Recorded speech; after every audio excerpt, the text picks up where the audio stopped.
سورہ فاتحہ جسے ام الکتاب ہونے کا شرف حاصل ہے، اجمالی طور پر قرآن حکیم کے تمام مضامین پر مشتمل ہے، اور سورت الفاتحہ کے بعد جو قرآن حکیم ہے وہ انہی موضوعات کی تفصیل ہے۔ مثلا سورت الفاتحہ میں طلب ہدایت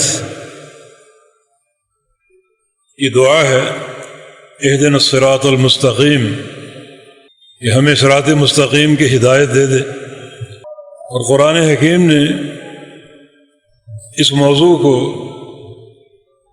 جا بجا آشکارا کیا ہے کہ اگر تم واقعتاً طلب ہدایت میں مخلص ہو تو اس کا طریقہ سمجھ لو۔ مثلا ایک مقام پر فرمایا وَإِن تُطِيعُوهُ تَهْتَدُوا، اگر تم میرے رسول کی اطاعت کرتے رہو گے تو ہدایت پانے میں کامیاب ہو جاؤ گے۔ اب ایک شخص اگر دن رات ہر نماز میں اہدنا الصراط المستقیم کی دعا کرتا ہے، لیکن رسول کریم صلی اللہ علیہ وسلم کی اطاعت نہیں کرتا اور آپ کے راستے کو اپنانے کی کوشش نہیں کرتا، تو اس کی دعا یا اس کے قول و فعل میں ایک تضاد ہے۔ جو دعا وہ مانگ رہا ہے اس دعا کی طلب میں اس کی کوئی کوشش شامل نہیں ہے، اور وہ ہرگز اپنی طلب کردہ دعا میں مخلص نہیں ہے، کیونکہ دعا مانگنے کے بعد ضروری ہے کہ وہ رسول اللہ صلی اللہ علیہ وسلم کے راستے کا متبع بن جائے، اور اس طرح اس کی دعا قابل قبول قرار پا جائے۔ شیخ الاسلام فرماتے ہیں، امام ابن تیمیہ رحمہ اللہ، کہ اہدنا الصراط المستقیم کی دعا کے وقت یہ معنی بھی اپنے دل میں حاضر کر لے کہ صراط مستقیم کی ہدایت دے دے اور اس ہدایت پر استقامت دے دے۔ اللہ رب العزت راستہ دکھانے کے بعد دلوں کو پھیر بھی سکتا ہے۔ نبی علیہ السلام پوری زندگی یہ دعا کرتے رہے، یا مقلب القلوب ثبت قلبی علی دینک، اے دلوں کے پھیرنے والے میرے دل کو اپنے دین پر ثابت رکھنا۔ ام المومنین نے پوچھا، یا رسول اللہ صلی اللہ علیہ وسلم، آپ بکثرت یہ دعا کرتے ہیں دل کے ثبات کی، تو آپ نے ارشاد فرمایا کہ ان القلوب بین الاصبعین من اصابع الرحمن یقلبها کیف یشاء، کہ تمام بندوں کے دل اللہ تعالیٰ کی دو انگلیوں کے بیچ میں ہیں۔ اللہ رب العزت ان دلوں کو جب چاہے پھیر دے اور جس طرف چاہے پھیر دے۔ تو صراط مستقیم کی ہدایت کی طلب اور پھر اس کی استقامت کہ اس پر قائم بھی رکھنا۔ نبی علیہ السلام کی ایک اور دعا ہے، اللہم انی اعوذ بک من الحور بعد الکور، اس کا ایک معنی یہ بھی ہے کہ ہدایت دینے کے بعد گمراہ نہ کر دیجیے، ایک معنی یہ بھی ہے کہ عمل صالح کی توفیق کے بعد برے اعمال کی طرف نہ پھیر دیجیے، یہ معنی بھی ہے کہ غنا اور مالداری اور رزق کی فراوانی عطا کرنے کے بعد فقر اور فاقہ کی طرف نہ پھیر دیجیے، یہ معنی بھی ہے کہ صحت کے بعد مرض نہ عطا کر دیجیے۔ یہ سارے معنی اس دعا کے ہو سکتے ہیں۔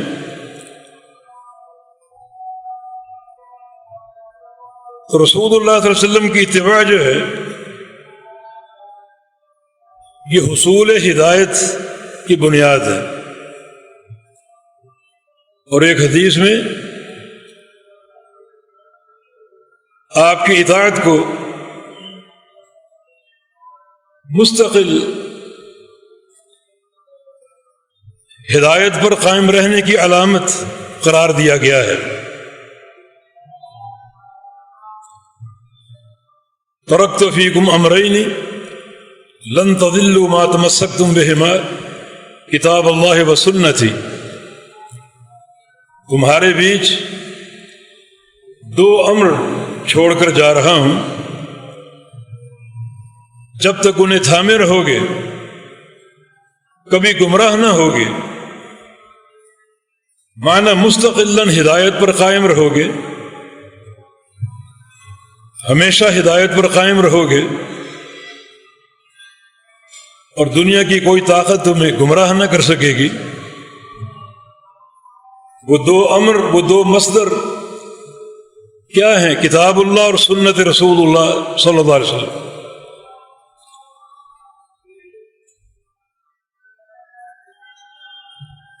اسی طرح سورہ فاتحہ میں اللہ تعالیٰ سے استعانت کی جاتی ہے، ایاک نعبد و ایاک نستعین، تیری ہی عبادت کرتے ہیں کسی اور کی نہیں، اور تجھ ہی سے مدد طلب کرتے ہیں کسی اور سے نہیں۔ اور اللہ تعالیٰ کی مدد اگر شامل حال ہو جائے مطلقاً دنیا میں اور آخرت میں، تو یہی ایک انسان کی کامیابی کی سب سے بڑی بنیاد ہے۔ اس کی مدد کے بغیر نہ دنیا کی کامیابی کا حصول ممکن ہے اور نہ ہی آخرت کی۔ اور سورہ بقرہ میں اللہ تعالی نے اسی موضوع کی تفصیل کر دی کہ میری استعانت کا راستہ کیا ہے، مجھ سے کیسے مدد طلب کی جائے، کن اصولوں کو اختیار کر کے تم لوگ میری مدد کے مستحق ہو سکتے ہو۔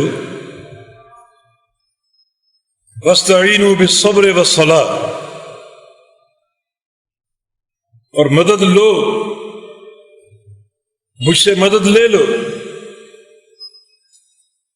بالصبر، صبر کے ذریعے،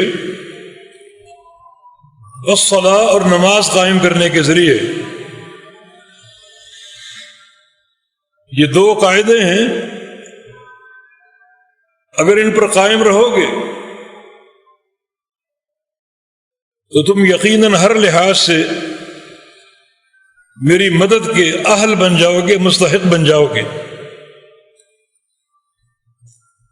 دنیا میں بھی، آخرت میں بھی، قبر میں بھی۔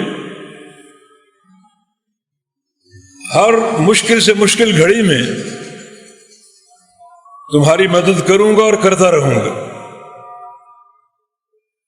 تمہارا کام صبر کرنا اور نماز کی اقامت۔ واستعینوا بالصبر، صبر کے ساتھ میری مدد لے لو، میں دوں گا۔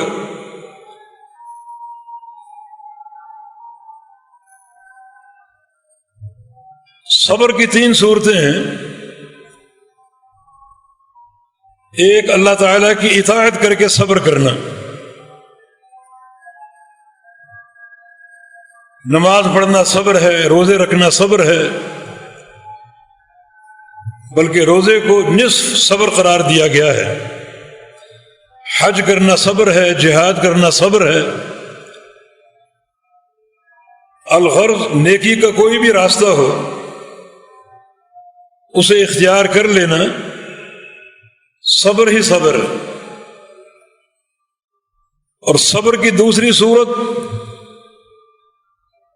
گناہوں سے بچاؤ اختیار کرنا. یہ بھی عظیم الشان صبر کی صورتیں ہیں. سامنے حرام مال کا ڈھیر لگا ہو اور طبیعت تو مال چاہتی ہے، لیکن یہ سوچ کر کہ یہ حرام کا ہے اسے چھوڑ دینا، اسے ٹھکرا دینا یقیناً عظیم الشان صبر ہے.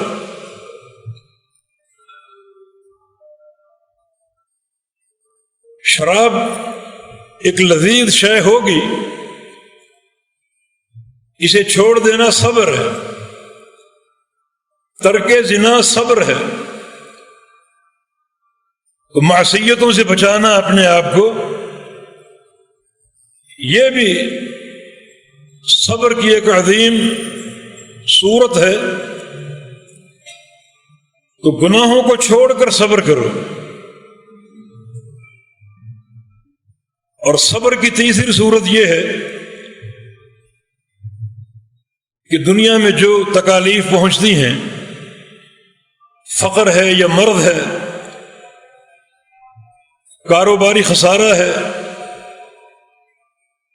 یا کسی بھی عزیز کی موت کا صدمہ ہے،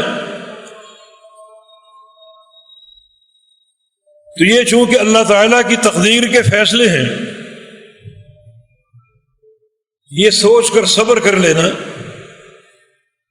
کہ اللہ رب العزت کی رضا ہے اس میں، یہ اس کے فیصلے ہیں،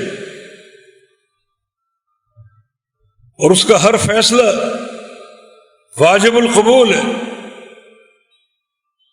کوئی جزا فضا نہ کرے، اللہ تعالیٰ کے فیصلوں پر پہنچنے والی تکلیف کے شکوے نہ کرے.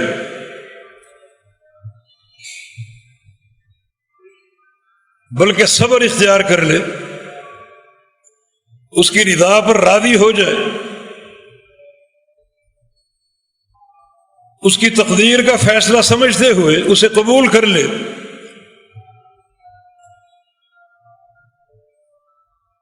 تو یہ بھی ایک عظیم الشان شکل ہے صبر کی. وَاسْتَعِينُوا بِالصَّبْرِ، صبر کے ساتھ میری مدد لے لو.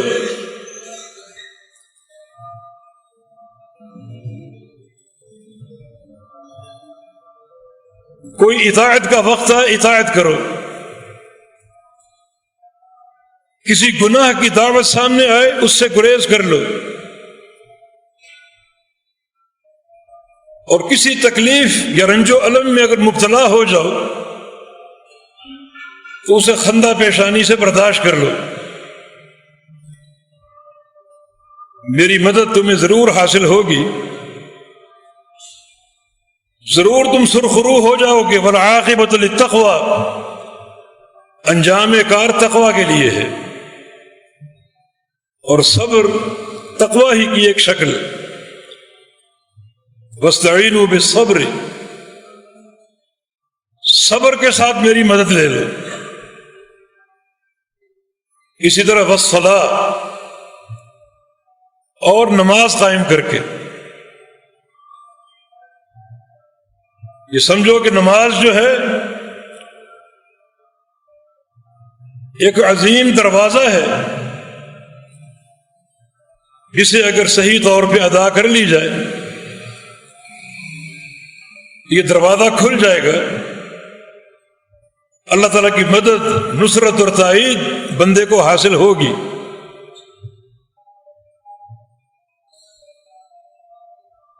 تو نمازی ہونا اللہ تعالیٰ کی مدد حاصل کرنے کا ذریعہ ہے.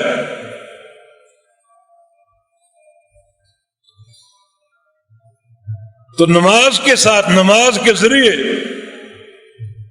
میری مدد لے لو.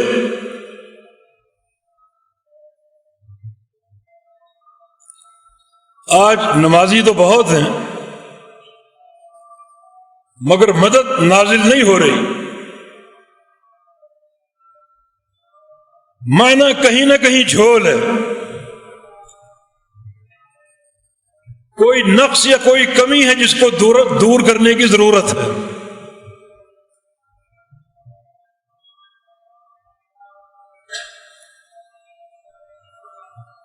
نماز دو طرح سے ادا ہوتی ہے. ایک ہے جسم کے اعضاء کی نماز، سجدے میں پیشانی زمین سے ٹکی ہوئی ہے، ہاتھ زمین سے مس ہیں، گھٹنے بھی ٹکے ہوئے ہیں. تشہد میں جو قاعدے کی شکل ہے وہ موجود ہے، رکوع بھی ہے، قیام بھی ہے. یہ اعضاء کی نماز. ہر عضو اپنے مقام پر موجود ہے لیکن دل ادائیگی نماز سے فارغ ہے. اعضاء حرکت کر رہے ہیں مگر دل کی توجہ کسی اور طرف ہے، حضور قلبی نہیں ہے. دل کہیں اور گردش کر رہا ہے، کاروباری حساب و کتاب کر رہا ہے. دل دکان پہ اٹکا ہوا ہے. تو یہ اعضاء اور جوارح کی نماز ہے، دل کی نماز نہیں ہے. جبکہ نماز ٹھیک ہے اعضاء کی حرکت کا نام بھی ہے لیکن ساتھ ساتھ فعل قلبی ہے، دل کا عمل، دل کا فعل. جیسا کہ رسول اللہ صلی اللہ علیہ وسلم کی نماز کے بارے میں احادیث میں یہ بات منقول ہے کہ کان یصلی وفی صدرہ عزیز کعزیز المرجل من البکاء. آپ کے سینے سے رونے کی آواز آتی جیسے ہنڈیا چولہے پر جوش مار رہی ہو. ایسی خشیت ہوتی، تعلق باللہ ہوتا، اللہ تعالی کی طرف انابت ہوتی. یہ حضور قلبی ہے کہ پورا دل کی توجہ کے ساتھ، جیسے ایک حدیث میں لا یحدث فیہما نفسہ، 2 رکعت پڑھے اور اپنے نفس سے باتیں نہ کر رہا ہو، اللہ تعالی سے باتیں کر رہا. یقبل علیہما بوجہہ وقلبہ، ان 2 رکعات پر متوجہ ہو اپنے چہرے کے ساتھ اور اپنے دل کے ساتھ.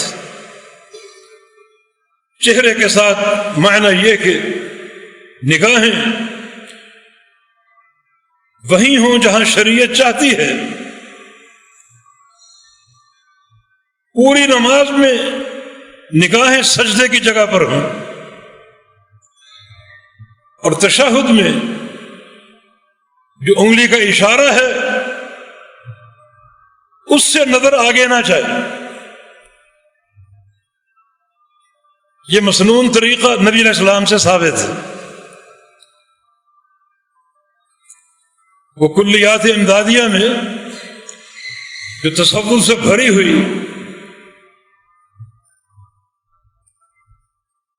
اور شرکیہ قصوں کا مرقع، اس میں طریقہ سکھایا گیا ہے کہ رکوع میں جاؤ تو نظریں پاؤں کے ایڑیوں تک پہنچ جائیں، قیام میں ہو، نظریں سینے پر ٹکی ہوں، یہ سب وہ خرافات ہیں جن کا نبی علیہ السلام کے عمل سے کوئی تعلق نہیں۔ تو چہرے کی توجہ کا معنی یہ ہے کہ چہرہ وہاں ہو جہاں نبی علیہ السلام نے تعلیم دی، اور اپنے دل سے متوجہ ہو، معنی حضور قلبی ہو، اللہ تعالیٰ کی خشیت ہو۔ یہ مکمل نماز ہے، اعضاء کی نماز اور دل کی نماز۔ اعضاء کی نماز کا معنی یہ کہ اعضاء کی ساری حرکات نبی علیہ السلام کی تعلیمات کے مطابق ہوں، اور دل کی نماز کا معنی حضور قلبی ہو، اللہ تعالیٰ کا خوف اور خشیت ہو، دنیا کے امور پر غور و خوض کی بجائے آخرت کا سوچے، کامیابی کا سوچے، جو نماز میں قرأت کر رہا اس کے معنی سوچے۔ یہ سب حضور قلبی کی شکلیں۔ تو آج نمازی تو بہت ہیں، اللہ تعالیٰ کی مدد غائب ہے، حالانکہ وعدہ حق ہے، وَاسْتَعِينُوا بِالصَّلَاةِ وَاسْتَعِينُوا بِالصَّبْرِ وَالصَّلَاةِ، کہ صبر کے ساتھ اور نماز کے ساتھ میری مدد لے لو۔ تو مساجد آباد ہیں، نمازی بہت ہیں، مدد غائب ہے۔ کہیں اعضاء کی حرکت درست نہیں ہے، اور کہیں دل کی خشیت مفقود ہے۔ اور مکمل نماز وہی ہے جو اللہ تعالیٰ کی مدد حاصل کرنے کا باعث بنتی ہے، جس میں حضور قلبی بھی ہو اور سنت کے مطابق اعضاء کی حرکت بھی ہو۔ رکوع میں اعضاء کہاں ہوں، سجدے میں کہاں ہوں، رکوع جاتے وقت کیا کیفیت ہو، اٹھتے وقت کیا کیفیت ہو، تشہد کی شکلیں کیا ہیں،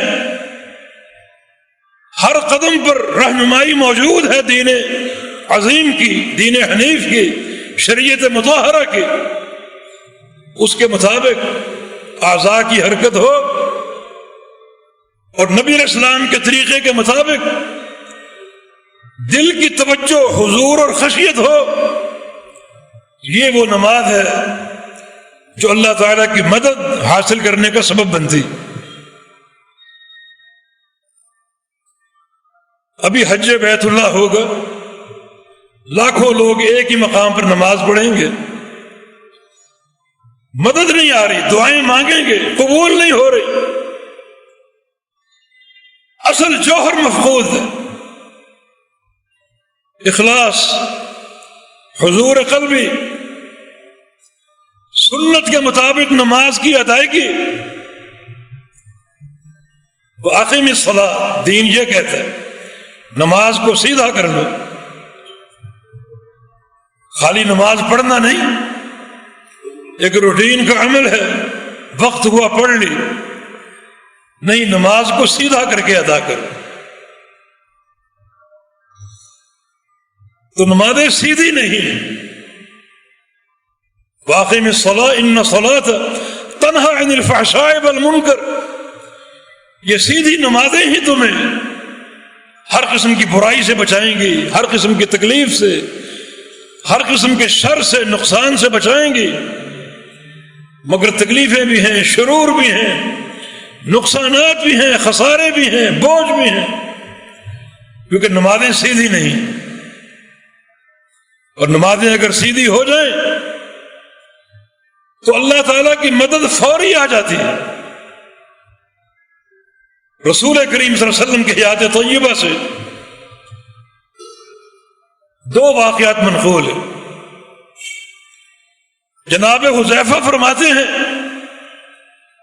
لیلۃ الاحزاب، جب جنگ خندق تھی، جس صبح کو مشرکین بھاگے، اپنا ساز و سامان چھوڑ کر اپنے خیمے اکھڑتے ہوئے دیکھے اور بھاگے،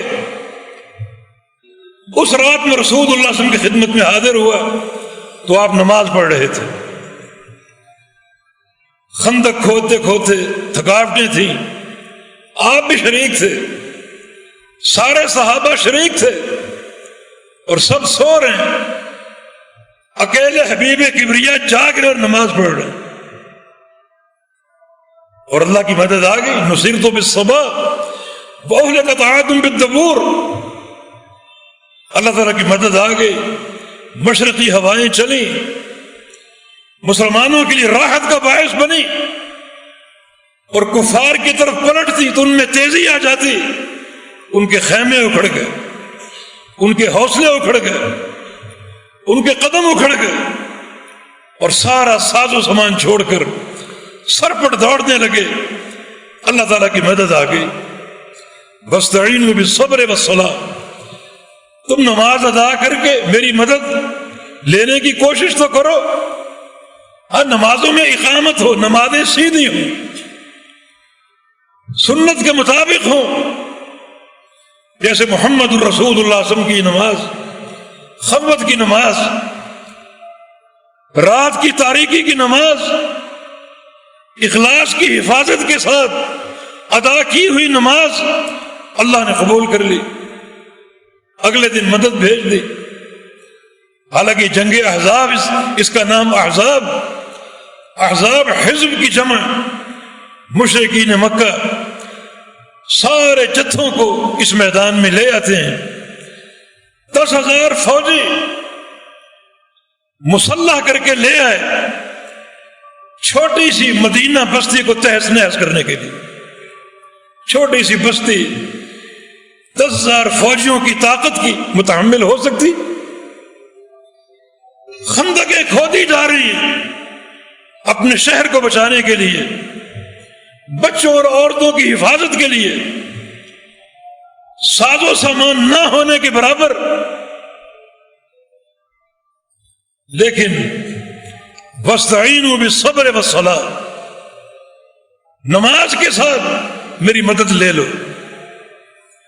آپ نماز ادا کر رہے ہیں، اللہ نے قبول بھی کر لی، مدد بھی بھیج دی۔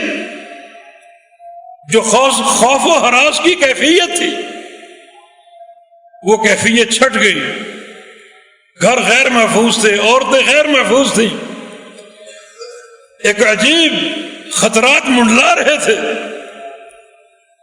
لیکن عملی طور پہ آپ نے نماز ادا کر کے اللہ تعالیٰ کی مدد حاصل کر کے یہ ثابت کر دیا یہ سارے وعدے سچے ہیں۔ اگر صحیح معنی میں نماز کی ادائیگی ہوگی، اخلاص کی حفاظت ہوگی، تو اللہ تعالیٰ ضرور قبول کرے گا۔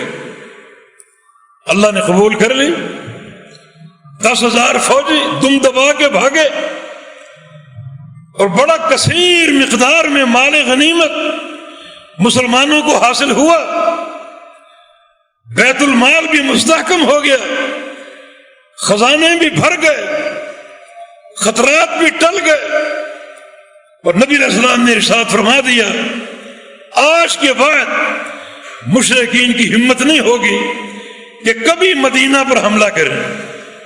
الآن نغزوہم ولا یغزونا، آج کے بعد جو بھی جنگ ہوگی کفار قریش کے ساتھ وہ ان کے محلوں اور بستیوں میں ہوگی، مدینے میں نہیں ہوگی، مدینے کا رخ ہی نہیں کریں گے۔ کیا نماز کی ادائیگی تھی! اللہ تعالیٰ نے ان کے دلوں کو بزدلی سے بھر دیا، اتنی بڑی تعداد دم دبا کے بھاگی اور سارا ساز و سامان چھوڑ گئی، معنوی برکتیں بھی آ گئیں، حصی برکتیں بھی آ گئیں، خزانہ بھی مضبوط ہو گیا، اور دلوں میں بھی قوت اور ثبات آ گئی، اور کفار کے دل بزدلی سے بھر گئے۔ اور پھر آگے جو بھی جنگیں ہوئیں ان کفار کے ساتھ ان کے محلوں اور بستیوں میں ہوئیں، اللہ نے مدینہ شہر کی حفاظت فرمائی۔ وَاسْتَعِينُوا بِالصَّبْرِ وَالصَّلَاةِ، کیا اس نماز کی قوت تھی، کیا حضور قلبی تھی، اور کیا اخلاص تھا، اور کیا درد دل تھا۔ اللہ تعالیٰ نے قبول کر کے یہ ساری فتوحات اپنے پیارے پیغمبر کی جھولی میں ڈال دی۔ اس سے قبل امیر المومنین علی بن ابی طالب رضی اللہ عنہ فرماتے ہیں کہ بدر کی رات بھی سوتے سوتے آنکھ کھل گئی، تمام صحابہ نیند کی وادی میں ہیں، میں نبی علیہ السلام کے خیمے کی طرف گیا تو اللہ کے پیارے پیغمبر اکیلے جاگ رہے تھے اور نماز پڑھ رہے تھے۔ وَاسْتَعِینُوا بِالصَّبْرِ وَالصَّلَاةِ، اس بات کو آپ سے بہتر کون جان سکتا ہے کہ اللہ تعالیٰ کی مدد کا حصول نماز کے ساتھ ہے۔ کان اذا حض به امر صلی، جب بھی کوئی تکلیف آپ کو محسوس ہوتی، کوئی رنج و الم کے آثار پیدا ہوتے، کسی قسم کے نقصان کا اندیشہ ہوتا، کسی گھر کے فرد کی بیماری کا کوئی افسوسناک معاملہ ہوتا، آپ نماز پڑھتے، اور نماز کی برکت سے اللہ رب العزت اس خسارے کو، اس رنج و الم کو، اس مصیبت کو ٹال دیتا۔ اور آج بھی ایک عظیم الشان مصیبت سامنے ہے، اسلام کا پہلا معرکہ 373 نہتے صحابہ کا 1000 مسلح دستے سے مقابلہ تھا۔ اس سے قبل جنگ کا تجربہ بھی نہیں تھا۔ مدینے سے نکلے تھے عیر قریش کو لوٹنے کے لیے، وہ تجارتی قافلہ جو ابو سفیان کی سربراہی میں شام سے تجارت کا مال لے کر لوٹ رہا تھا، راستہ مدینے سے گزرتا تھا۔ اللہ نے قتال کی اجازت دے دی اور ان کو یہ پیغام پہنچا دیا گیا کہ ہم اور تم برابر ہیں، تم ہم پر حملہ کر سکتے ہو، ہم تم پر حملہ کر سکتے ہیں، تم ہماری املاک کو لوٹ سکتے ہو، ہم تم پر شبخون مار سکتے ہیں۔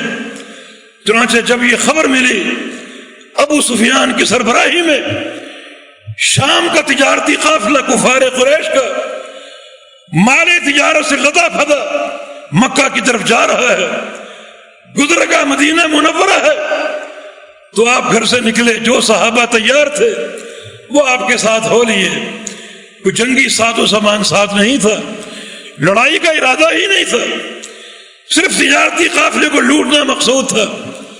ابو سفیان کو اطلاع مل گئی، وہ راستہ تبدیل کر گیا۔ مدینہ سے مکہ 2 راستے ہیں، ایک طریق الہجرہ جس پر آج مدینہ مکہ کی سڑک بنی ہوئی ہے، جس راستے پر اللہ کے پیغمبر نے چل کر ہجرت کی تھی، دوسرا طریق البحر، سمندر کے کنارے کنارے مدینہ سے مکہ پہنچ جانا۔ راستہ تبدیل کر لیا، طریق الہجرہ چھوڑ کر وہ طریق البحر کی طرف چلا گیا، اور زمزم نامی شخص کو مکہ بھیجا کہ جا کر اعلان کر دو کہ ادرکوا عیرکم، اپنے تجارتی قافلے کو بچا لو، اگر وہ لوٹ لیا گیا تو فاقوں مر جاؤ گے۔ ابو جہل وہاں سے تیار ہوا، 1000 جنگجو ساتھ لیے اور اپنے عیر کو بچانے کے لیے مدینہ کی طرف آ گیا۔ اللہ کے پیارے پیغمبر اس قافلے کی طرف بڑھ رہے ہیں، تجارتی قافلے کی طرف، اور بڑھتے بڑھتے بدر سے قبل صفرا مقام پر پہنچ گئے۔ وہاں خبر ملی کہ تجارتی قافلہ تو بچ کے نکل چکا اور سامنے نفیر آ چکا ہے، جنگی قافلہ آ چکا ہے۔ ابو جہل کی قیادت میں اب آپ صلی اللہ علیہ وسلم پریشان بھی ہوئے اور صحابہ سے مشاورت بھی کی، مگر صحابہ پر قربان جائیے، ان کی شجاعت، ان کی بہادری کے آثار۔ مقداد ابن اسود نے کہا لسنا اصحاب موسیٰ، یا رسول اللہ صلی اللہ علیہ وسلم، ہم کو موسیٰ علیہ السلام کی قوم نہیں ہے۔ ابن مسعود فرمایا کرتے تھے، مقداد ابن اسود نے جملے کہے اس موقع پر، کاش مقداد وہ جملے مجھے دے دے اور میری زندگی کی ساری باتیں لے لے۔ یا رسول اللہ صلی اللہ علیہ وسلم، ہم موسیٰ علیہ السلام کی قوم نہیں ہے جنہوں نے کہا تھا کہ اذهب انت وربک فقاتلا انا هاهنا قاعدون، کہ جاؤ، تم جاؤ اور تمہارا رب جائے۔ رب سے مراد ان کے بڑے بھائی ہارون علیہ السلام، رب مانا سید، وہ ان سے بڑے تھے، عمر میں 2-3 سال بڑے تھے، آپ جائیں اور آپ کے بھائی جائیں اور جا کر قتال کرو، ہم یہاں بیٹھے ہیں، جب وہ علاقہ فتح ہو جائے ہمیں خبر دے دینا، ہم آ کر اس کو آباد کر لیں گے۔ ہم قوم موسیٰ نہیں ہیں بلکہ امت محمد ہیں صلی اللہ علیہ وسلم۔ نقاتل عن یمینک وعن شمالک وامامک وخلفک، ہم تو آپ کے دائیں طرف سے لڑیں گے، بائیں طرف سے لڑیں گے، آگے سے لڑیں گے، پیچھے سے لڑیں گے، اور جہاں آپ کے پسینے کا ایک قطرہ ٹپکے گا اپنے لہو کی نہریں بہا دیں گے۔ ہم کو موسیٰ علیہ السلام کی قوم نہیں ہے۔ ابو بکر صدیق نے بھی بات کی، عمر بن خطاب نے بھی بات کی، لیکن رسول اللہ صلی اللہ علیہ وسلم انصار کو دیکھ رہے ہیں۔ انصار کیا کہتے ہیں؟ زیادہ تعداد انصار صحابہ کی تھی۔ سعد بن معاذ نے کہا کہ یا رسول اللہ صلی اللہ علیہ وسلم، یہ تو بدر کی وادی ہے، ہمیں آپ برق الغماد تک لے جائیں، آپ کے ساتھ چلیں گے اور آخری سانسوں تک کفار کا مقابلہ کریں گے۔ تب آپ نے فرمایا کہ اللہ پر توکل کر تو نکلو۔ چلتے چلتے بدر پہنچ گئے۔ طویل قصہ۔ اگلی صبح معرکہ ہے۔ جناب علی فرماتے ہیں کہ میں نے اللہ کے پیارے پیغمبر کے خیمے میں جھانکا، سب سو رہے ہیں، آپ جاگ رہے ہیں اور نماز پڑھ رہے ہیں۔ وَاسْتَعِينُوا بِالصَّبْرِ وَالصَّلَاةِ، مدد مانگ لو مجھ سے، مدد لے لو میری، صبر کے ساتھ اور نماز کی ادائیگی کے ساتھ۔ آپ نے نماز پڑھی، دعائیں کی۔ اگلے دن معرکہ بدر ہوا۔ ان 313 صحابہ نے 70 بڑے بڑے صنادید قریش کو واصل جہنم کر دیا، اور 70 ہی کفار قریش قیدی بن گئے اور باقی دم دبا کر بھاگ گئے۔ جو اسلحے سے لیس آئے تھے، گھوڑوں پر سوار آئے تھے، تلواریں بھی تھیں، زرے بھی تھیں، نیزے بھی تھے، اور سارے وسائل حرب میسر تھے، ان کے مقابلے میں 313 نہتے۔ تلوار ہے تو ڈھال نہیں ہے، ڈھال ہے تو تلوار نہیں ہے، زرہ نہیں ہے، لیکن مقابلہ کیا۔ اس سے قبل اللہ کے پیارے پیغمبر نماز ادا کر چکے، اور نماز جو ہے اللہ کی نصرت کی تمہید ہے۔ یقیناً اگر صحیح معنی میں نماز کے ساتھ تعلق قائم ہو جائے اور نماز کی واقعتاً اقامت ہو تو یہ سارے مسائل کا حل ہے۔ کوئی پریشانی آ جائے نماز پڑھو، کوئی دکھ درد آ جائے نماز پڑھو۔ اللہ کے پیارے پیغمبر فرمایا کرتے تھے ارحنا یا بلال بالصلاۃ، بلال ہم پریشان ہیں، ذرا اذان تو کہو، نماز پڑھ کے راحت حاصل کر رہے ہیں۔ جعلت قرۃ عینی فی الصلاۃ، ارے نماز تو میری آنکھوں کی ٹھنڈک ہے۔ یہ نماز ادا کرنا کوئی وقت گزارنے کی بات نہیں ہے، وقت کو دھکا دینے کی بات نہیں ہے، بلکہ نماز کی ادائیگی حضور قلبی کے ساتھ ہے، توجہ کامل کے ساتھ ہے، آنکھوں کی ٹھنڈک ہے۔ یہ نماز پڑھتا ہوں سینہ ٹھنڈا ہو جاتا ہے، آنکھیں ٹھنڈی ہو جاتی ہیں۔ ہماری نماز بھی ایسی ہے، اگر یقیناً ایسی نماز ادا ہو جائے تو اللہ کی مدد ضرور آئے گی، اللہ کی مدد فوری آتی ہے۔ بنی اسرائیل کا قصہ مختصر آپ سن لیجئے۔ جریج نامی شخص ایک عابد اور زاہد تھا، انجیل پر عمل کرنے والا، اپنا ایک چھوٹی سی کٹیا بنا کے بیٹھا ہوا تھا۔ اسی کٹیا میں اس کا گرجا بھی تھا، اس میں نمازیں پڑھتا، اللہ تعالیٰ کے ساتھ تعلق قائم کیے ہوئے تھا۔